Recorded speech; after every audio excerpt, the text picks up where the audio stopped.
Hello, hello, hello, and welcome to episode 2 of the Cooler Guild. I am your host, Coop, and with me is my co-host, Van. What's up? We are recording on Tuesday, June 11th, 2024. Today, we will be discussing the Rain's awful results Womp womp womp. in Kansas City from Sunday. But before we get into another downer episode on this team, how was your weekend aside from the thrashing? That's good. Good. We FC Olympia, the team that I'm the GM of, played up at Tacoma. If you listen to the bonus episode, I talked about that. But won that game 3-0. Good game. Nice. First game with our new coach. Went well. Where was that out in Tacoma? Bellarmine. Where's that? It's out like kind of over by Cheney. Oh, okay, okay. I'd never been there before because that's like the fancy private high school. Oh, okay. I was like, I've never heard of this. That was good. How about you? Just nursed my broken ankle. Got a Nintendo Switch, so I've been going hard on the Stardew Valley. It's a weird game. Had to track down the mayor's shorts. Pretty much not much going on with me until I get all this stuff sorted out. Nice. Yeah, we'll get there when we get there. I got my appointment this week to figure out how long I'll be out and hopefully get a better estimate on my recovery process. Been through it before, but it's a little bit different break than the last one, so we'll see. Nice. Not an exciting time for me, but and the rain's not helping. No, they're not. Let's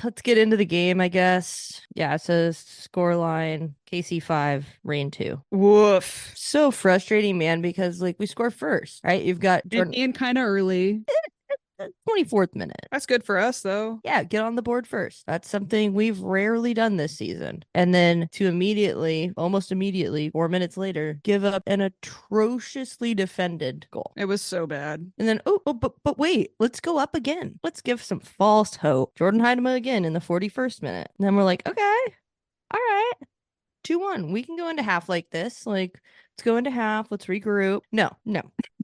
Let's give up another goal. 6 minutes later, awful. So after Heidema scores again in the 41st minute, 45 plus 2. So 6 minutes later, Lauren scores. Off a corner. Number one, nobody's defending. Number two, if the ball comes in near post in your 6-yard box as a goalkeeper, you need to come out and get that ball. Yeah, I don't know what Ivory was doing there. No confidence. None. Which is crazy because like a couple games ago, I was like, oh man, her confidence is really, really improving. Mm-hmm. Nope. Whatever progress she gained, it went right into the crapper. Yeah. So we go to half, 2-2. And people are still getting their beers. People are still walking into their seats. I've got the game turned back on. Bam. 1 minute in. DiBernardo, who subbed in at halftime. Didn't start. Subbed in at halftime. Scores. Oh, but crap. What happens next? Gets scored on again. Now it's 4-2. Within 2 minutes of the second half starting. Chewinga again in the 47th. It's like... I said to myself, if we get scored, if they make it 5, I'm turning this game off. That's what I said too. And what do you know? Laurel Ivory decides that it's a great time to be laid off her line and have to go take a player out in the box. 2 games in a row. 2 games in a row. She's been the cause of the penalty. So Labonta puts it in, does a really fun, yet I find extremely annoying because of the game and who she was playing against Celebration. It's also not a penalty. Save those for like cool goals. That's my personal opinion. That's just my personal opinion. I don't know. I think Selly's when that's your 5th goal. I don't know. I'm kind of a person who's like, save it for like something really, really cool. I don't know. I'm the kind of person that's like, you never know when you're going to have another opportunity. She has them all the time. She could tear her ACL later in the game. You don't know that. Whatever. It could have been her last one. I don't know why I'm defending this. Anyway, some things to note. Laura Harvey did do something interesting, though, which she hasn't really done unless she's forced to, which is make subs before like the 70th minute. Okay, so we had 3 subs come on. It was Olo, G, and Lou Barnes. Mm-hmm. And you have to say, after those 3 players came on, stop the bleeding a bit. Got scored on once, but it was not their. I mean, I guess maybe it was their fault because Laurel was just caught out and made a really bad decision. But there's no more plays from Chewinga coming in. They stopped that. I don't know. It's pretty depressing at this point. Yeah. Any hope I maybe had at the beginning of the season totally gone. Don't know the point. I feel like the issues we're having. I don't know, it's confusing because it felt like the early issues, maybe it was like we weren't scoring. Like this is something we had issues with before, like in other seasons, last 2 seasons, it was scoring. Now we're scoring, but we're giving up a bunch of goals. I went and looked it up. Ivory has conceded 20 goals in 750 minutes. And that's an average of giving up a goal every 37 and a half minutes. That's not good. No, I mean, maybe I didn't appreciate Dickie when she was there, but I think now I'm seeing why people rate her higher. Yeah, for sure. It's just so unpredictable and it's very disheartening to watch. Yeah. The defense as a unit, that back four that started, all got absolutely cooked at some point. Yeah. Every single one of them. Every single one of them, whether it be from looked like they weren't even trying to get back, left a player wide open, or like Cook, I think it was on the first goal, the through ball, and they're all tracking back, but she doesn't even look behind her. She gave up on, was it the first goal? Yeah. She gave up pretty easily, and I've never seen her inform this bad. And I saw someone speculate like maybe her confidence is gone because she didn't get to play when she was at the national team with Flacco during the World Suck Cup. it up. So yeah, exactly. I don't if that's You're a professional athlete. Suck it Yeah, up. and we paid for her to come over here. It was like kind of a big deal, and she was playing well, and all of a sudden it's just like completely tanked. Very disheartening as a fan watching and seeing it, especially when you've got players like Jess Fishlock, who's like running her butt off in the middle of the field, and Jordan Heidema. All credit to her for this game. She was the only player that really stood out, Hmm. and she put her body on the line twice and scored. Yeah. So just seeing that dichotomy in the team of like one player putting it all out there, and then what feels like watching it is players just giving up. Hmm. It was really, really disappointing as a fan. I'm like at a little bit of a loss. You know, the sale of the team was supposed to be announced the end of last year, and it's now basically the middle of June, and we're still in limbo. I'm not buying if anyone's telling me that it's not affecting the front office, the players, acquisitions, whatever. I'm not buying that. I'm just not. Because who are you supposed to go to? Like who is the coach supposed to go to right now if they want to go and like change things up or like look into who they're gonna bring in maybe in August? I don't know what's going on with the sale. I don't know. I know there's some complications because the Sounders are on the buying process or whatever, and it has to get cleared through MLS. And it sounded like that was like the one of the last steps. And why that was like what 2 months ago, a month and a half ago. Can we blame Don Garber again?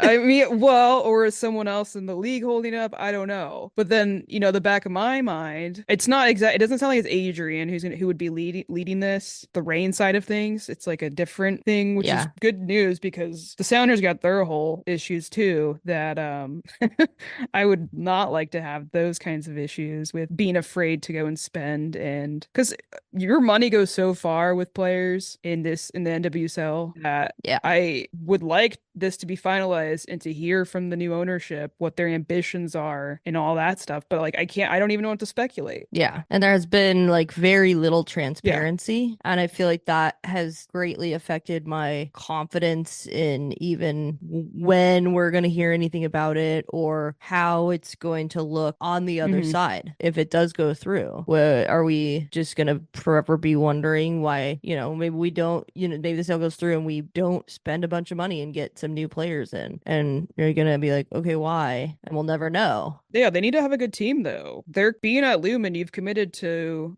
competing at like a high level. You've committed to like being in like a legit stadium. You need to have the product on the field to match that. Yeah. This team has gotten places before, but we've lost so many players and haven't replaced those players. You can't expect to get those same results Yeah. without doing The something. team just it feels like a skeleton team. Hmm. There's just parts missing. And as a fan, it's not my job to figure out what those parts are, but it is blatantly obvious that they have to bring some new blood in because you Hmm. can't keep doing the same thing and expecting different results. It's just like it's so annoying because we're like we know at least one thing that could help get us out of the situation, but it's not going to happen until the sale's done. Are you talking about the wild speculation about a certain Dutch I player? mean, is that going to happen? That'd be great. I don't even know who like is it I would almost take anybody at any position at this point. Somebody new. Somebody new, please. Yeah. I swear, get Mariah out there. I don't know I don't know. It's incredibly frustrating. I think one of the things we maybe need to do is figure out. I mean, when is Dickie gonna get healthy? I don't know. We never know with Laura Harvey. Yeah, it's as a Rain fan, it's just like this is kind of the normal, just like not having a clue Mm-hmm. of of when maybe things will turn around. Yeah. Taking a look at the standings, we're still somehow Not last place. Wait, Not we're last second to place. last. Again, another shout out to Utah. Thanks, guys. We have 7 points in 12 matches. To bump us up to get us to the playoff line right now, we would have to have at least 15 points. But our like goal that like I guess they go by wins first. Actually, I have that pulled up. 1 second. In regards to like playoffs, and if you're somewhere near the line, the first tiebreaker is goal differential. Okay. Yeah. Which ours is complete shit. The only saving grace I feel like is going to be the Olympics and that bit of a break. And we're not really going to lose anyone. We'll lose Haidama. So maybe with the Olympics happening, a little bit of a break, they can figure something out. And then the transfer window starts August 1st, opens up. Which the Olympics end on the 5th. So maybe someone performs well in the Olympics and because sometimes they get these quick transfers over. If we do sign someone from the Olympics, it's not going to be a quick process. It's probably not going to happen the day the window opens. It would probably take a little while after that to finish up. That's just If we're even able to sign if we're even someone. able to sign someone. Will the sale be done? Don't know. No clue. No clue. I'm just like truly, what are we supposed to do as fans? What are we supposed to think of this team? I don't know. And like I keep seeing the tweets that are like, locked in. Are you? Yeah. Because I'm not seeing that. I get it. It's like the socials job, but I guess if we're gonna go into any positives about it, the goals that they gave up in this match were, in a window where they probably should have been more aware of what was happening because they were kind of shut off after just scoring a goal. is that a positive? That's something that should be easily adjusted, I would say. Okay. Like it wasn't like they were down 0-0 and then just giving up those goals. It was like they scored a goal. To me, they kind of shut off. Hopefully that's something they can adjust. In my mind, that's something they can adjust and get away from. Which they had stopped giving up those dumb goals, those like super dumb goals. They stopped giving those up. Now this is mental lapses after scoring. Now we've got those goals that we're giving up. It's not even after scoring, it's starting the half. I mean, yeah, it's not being ready. It's not being ready. It's not being locked in. I still stand by my idea that they need to go to like a high ropes course for team building. Yeah, something needs to change. I would watch that YouTube series, especially if like if they have like a captain of like weird survivor skills challenges. I could see Because I think Nikki Stan would I be also great could at that. see her and Huerta just like being the two team captains. In a fake survivor. Yeah, it'd be perfect TV. Okay, well, I don't really honestly. We're probably gonna be talking about the same stuff next week. Maybe I'll be surprised because the last time we were feeling like this, they did walk away with the result. Yeah. And I welcome that. I would welcome them to prove me wrong that this is not going to keep happening. We challenge you. But you got to sustain it, I don't want it to be a one-time thing. You have to sustain it. Stay locked in. Get your defense organized. Keep your back line where it needs to be. Stop making stupid goalkeeper errors. Well, and I think a lot of the backline organization issues, those are always going to start with the goalkeeper. So when she's making these mistakes and she's not feeling confidence, the defense isn't confident in her, and she obviously has no ability to organize them. It's like they've lost faith in each other for good reason on both ends, and now they have to find a way to mend that broken relationship. Trust falls. Yep. All right. High rope scores. Moving on from all that's super depressing with just the match. When's the next game? We're playing on Sunday in Seattle for the Cascadia Clash. It's going to be in the afternoon on a Sunday, and Sophia Smith will be out. The one break we got. So if you didn't see it, go see it. Go watch the video. Go watch the video from their game. But basically, she's like trying to be weird and cutesy, time wasting on the bench. Well, some would argue that. Some are arguing that that's not what was happening. And she like goes and tries to hide the ball jokingly under the bench. But she's already on a yellow for time wasting, and she gets another one. Some people are arguing that she was genuinely just trying to get the ball and she slipped. That is the dumbest argument I've ever heard. I do kind of buy it, but I still like, what are you like? Don't touch the foot. Like, I wouldn't be, if you're not going to get the ball. I mean, the way she reached down was not a very like commanding way to grab a ball. It's a round object and you're like going to scoop it towards you and then it just slips. Like, to me, it's just like, what were you thinking? Let's argue both sides, right? So there's that. And then there's the side, maybe she was trying to be funny. That was an idiotic thing to do. Either way, it's the dumbest thing I've ever seen. And people are online like, oh my God, this league is so unserious, blah, blah, blah. And I'm like, no, this is like the worst shithousery. She deserved to get a second yellow for that. And even if it wasn't intentional. And are you a child? This is childish. I don't see any sense in celebrating that. No, I would be really pissed. I mean, even if, like I said, even if it was accidental, I don't think you should be like, it's not very funny. Yeah. Like now your player is out for your rival match.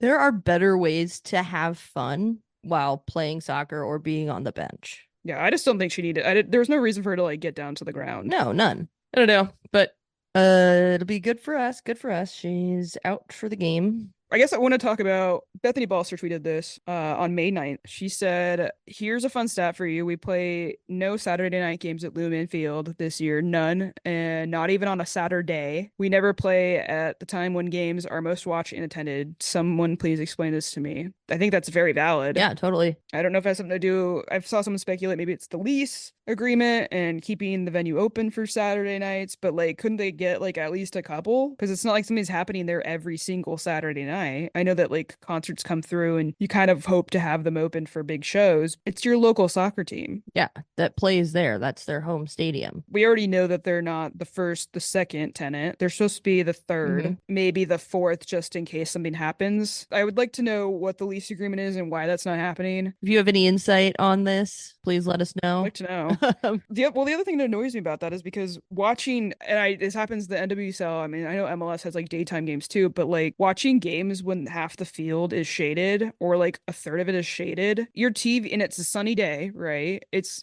so hard for the cameras to adjust to what is happening that I wish they'd at least put them on when the sun has set enough that the whole pitch is dark, or if it's all sunny. I don't care either way. Yeah, it's hard to watch on TV. I mean, I was messing with because this happened at the KC game this last weekend, and I was like adjusting my like TV settings because I couldn't see what was going on in the dark. And I know I've been to games where that's been a problem at Lumen, and it's hard to see anything. I like pulled up my laptop to try to like, adjust it there too and just see if I could get a better view on there. If it's sunny there and I'm watching it at home, my living room is also sunny, so it's very hard to get the adjustments right on my TV just to like barely see what's happening. It doesn't even matter how much you adjust it sometimes. You just can't see that strip at the bottom. I saw someone tweet all they could see was like someone's really bright boots. Yeah. Yeah, it's not my favorite when there's venues like that. And it happens at Lumen. It does. But you would hope that maybe we at least get a couple games where we're free of that. And Bethany Balser is rightly pointing out that that's not even, there's no chance of it this year. Yeah. I know the leagues were making strides, but this is something I think people maybe should start speaking out about. Let people know that because it's not helping with the quality of the game and what you're watching on TV. And like at the end of the day, that's a problem. Yeah, I'd just like to know because don't know if they're able to get those games on those days because we don't know what their scheduling and the agreements like with Lumen. With a sale, right? You get a new front office. The front office, holds some holdovers over, but then you have access to like a brand new marketing team. And I feel like that's something that could be easily calculated numbers wise to see if there's a difference between like Sunday day games versus Saturday day games. And it would make financial sense to schedule more games on Saturdays. Yeah, they got to crunch those numbers. But again, can't do any of this until sales done. So that was like the one other thing I guess I wanted to point out, since we can only talk so much about why this team sucks. I mean, we can talk a lot about it, but it gets really, really tiring. I always want to talk about something like positive for once. We've been recording like practice episodes before we kick this off. So we've been doing this for weeks.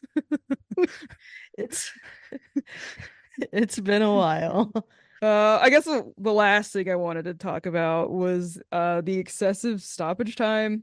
It's a league-wide problem. This isn't exclusive to the Reign, but we've had multiple games where the stoppage time is like 9 plus, 12 plus, sometimes both halves. It's just an excessive amount of time to be on the field. That adds up on a player like their legs. Yeah. You do that every week, sometimes twice a week. I hate this change. I know it's happening everywhere. you're seeing it, and not just in NWSL, it's everywhere. And I hate it, and I want it to stop. Everyone's talking about the issues with players playing too many games, international travel, whatever, too many minutes, too much travel, all that stuff, and we're trying to like help them. This is not helping them. Why Yeah. did this get implemented? I don't get it. I mean, I do think that there needs to be some middle ground because like we went from like, if you saw anything more than 3 minutes, you were like your mind was blown. Mm-hmm. And then, they come out and say, we're gonna start like actually counting time. And now we're getting hit with 12 minutes. Like, It's not. no. And who's calculating this? Is the fourth official like got a stopwatch sitting there? Like, ding. They must. I don't know because sometimes I feel like a player's down for like 3 minutes and that's it. And the next thing you know, there's 8 minutes of added time. But I'm not talking about added time for like when you had to step out and take a throw in. Mm-hmm. Like Sometimes there's just nothing happening, and you don't need to add that on yeah, at the and 12 end. minutes at the end of a game where a team is losing 5-2. We talk about this with the FC Olympia team is like sometimes we're not getting a lot of calls because we're usually up by a couple goals and it really feels like the officials are Mm-hmm. refereeing to the score just because they don't need it. Right. I feel like there's an instance where you're like, maybe 12 minutes isn't the right decision. And like maybe you should be refereeing to the score here. Like, do they really need 6? Are they gonna come back and score 4 goals and win the game? No. To be fair, they did have two pretty good chances in that last Chances. part. Did they score? No. Oh, no, but Did it make you feel any better about the game? no, not at Okay. all. We're talking about their player safety, right? You're adding on extra time. Players could get hurt. We saw that red card in the game we had a few months ago against our opponent got a red card. I can't remember who it was. Well, that was the game. Oh no, that was the game where we got a red card too. Yeah, so there was a red card in stoppage time there. The game should have already been over. The game should have already been over. This is like hopefully these discussions are happening. I have to believe they are because it's just like a bunch of nonsense. It is. It's a bunch of nonsense and it is nonsensical. So yeah, what's San Diego? Okay, so yeah, who was it that got that red card? Which one? She like kicked her. It was McNabb. Yeah, she was like super frustrated. The game should have been over. She got a red card. Oh yeah, that red card was in 90 Yeah, plus that's 15. ridiculous. Unnecessary. We'll wrap this up. We're gonna record again after the Portland match, playing Sunday, so we'll probably record Tuesday. Probably. I think it's better when we give it some time to breathe instead of just gut reaction sometimes. Maybe we'll do both. Maybe I don't we'll try know. gut reaction. Kind of. Yeah. We'll see. Maybe we'll try one and see how angry we get. Yeah. Anyways, go to the game. It's in Seattle. Show up. Get your tickets. They're not very expensive to go to rain games. The weather should be. Let me check it out. Do a weather report. Weather report. Well, the good news is Saturday it looks like there's gonna be a thunderstorm and lightning, but Sunday it's 61 degrees out and partly cloudy. That is perfect weather for going to a soccer game. So love go get your it. tickets, go to that match, and if you haven't listened to our bonus episode, go check that out if you're kind of wanting more content.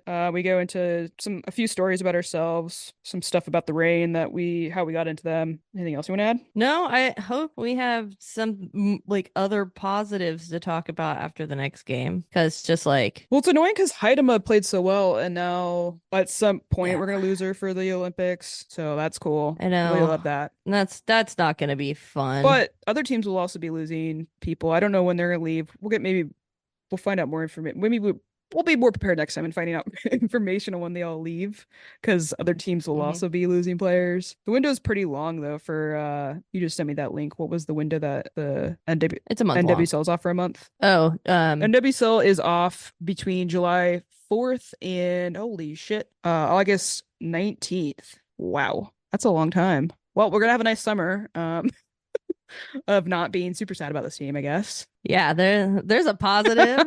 Yeah, we've got my team, FC Olympia's got 2 games this weekend. Play at home Friday against the Salem team, Capital FC.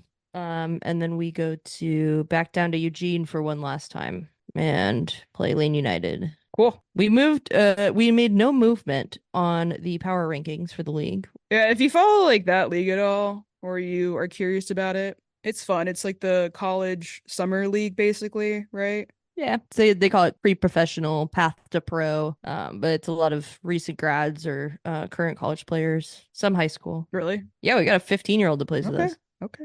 Yeah, she's good though, and a 16-year-old goalkeeper who's also very good. Go check them out. I do want to give a shout out to Amy from the USL W League office who came in clutch for me on Saturday night. Really great. Really great. So thank you, Amy. You're the best. I also want to shout out Noah from Lobbying Scorchers. He's been giving me some helpful feedback, getting this thing together, kind of giving me some tips, stuff like that. He's been super nice about it too. It's nice to have people who, because he also produces the Lobbying Scorchers podcast. So this is my first time taking anything up like this. So he's been super kind and super helpful. So thank you, Noah. Yeah, thanks, Shout Noah. out to you. Lobbying Scorchers doing well too. They just joined Sounder at Heart. It's kind of fun to see all the little podcasts in the Seattle area. It's all of us just little soccer nerds on Twitter deciding we're podcast experts. Yes, we And no one are. can stop us. No one can stop us. Nope. Yeah, I think that's gonna do it for this week. Thanks for listening. We'll catch you maybe on Twitter. Our Twitter handle is Cooler Guild Pod. Our email is thecoolerguild@gmail.com. You can send us feedback, suggestions, what have you. If you want to rate, subscribe, wherever you listen, please do. 5 stars only. If you don't, Yeah. if it's under 5 If stars, you ain't got get out of or here. just send us an email and we'll fix it. Just send us. We'll try to fix it. Again, I'm new to this, so there's only so many things I can fix. Yeah, and if you send us an email, maybe you'll end up on the podcast. Yeah, we might be doing some since we got the Olympics off, we're thinking about bringing on some other Rain fans and people that we know in the community to talk about, stories, stuff, the team, whatever. Happenings. Yeah, it seems like people enjoyed our bonus episode and we were trying to keep it light and fun for people, especially in these trying times as a Rain fan. Especially in this dark hour. It's not great. We're gonna have a support club or support group meeting maybe soon. We should. All right, y'all. Till next time. Till next time. I'm Coop. I'm Van. Bye. Bye.